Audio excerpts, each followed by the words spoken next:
विधानसभेची निवडणूक लागलेली आहे संपूर्ण महाराष्ट्रात। विधानसभेच्या निवडणुकीसाठी मी शिवसेना पक्षात प्रवेश केल्यामुळे शिवसेनेतून इच्छुक असल्यामुळे शिवसेना आणि राष्ट्रवादी काँग्रेस पक्ष महाविकास आघाडी राष्ट्रीय काँग्रेस पक्ष महाविकास आघाडी म्हणून लढत आहेत। तर महाविकास आघाडीमध्ये मी इच्छुक उमेदवार असल्यामुळे पवार साहेबांच्या भेटीला मी त्यांचे आशीर्वाद घेण्यासाठी या ठिकाणी आलो।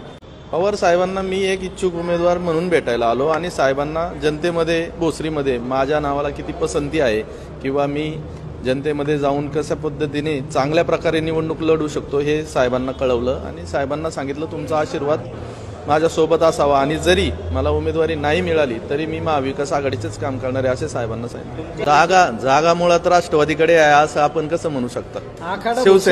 शिवसेनेने त्याच्यावर दावा सांगितलेला आहे भोसरी विधानसभेवर, राष्ट्रवादीकडे कसं काय? आखाडा भोसरीचा जरी असला तरी वस्तादाकडे पैलवान आला असं म्हणायचं का? हा भोसरीचा आखाडा आता ते म्हणतात सर्व, पण राजकीय आखाडा म्हणजे हा समाजकारणाचा असतो। लोकांनी त्याला राजकीय आखाड्याला तो कुस्तीचा आखाडा केलाय, पण खरं समाजकारणात आता आदरणीय पवार साहेब हे देशाचे नेते आहेत, त्यांच्या आशीर्वादाशिवाय आपण पुढे जाऊ शकत नाही। वस्तादच आहेत ते।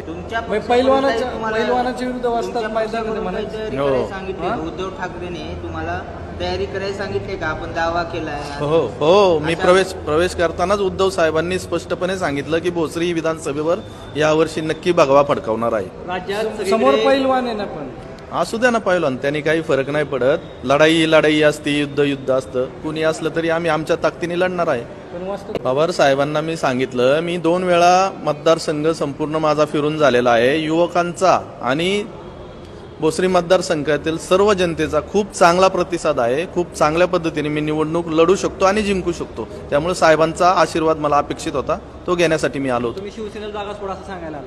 तसं नाही मी सांगू शकत ना। मी सांगितलं की जर मला उमेदवारी मिळेल तर मी किती प्रभावीपणे निवडणूक लढू शकतो आणि जिंकू शकतो, तो साहेबांचा निर्णय असेल।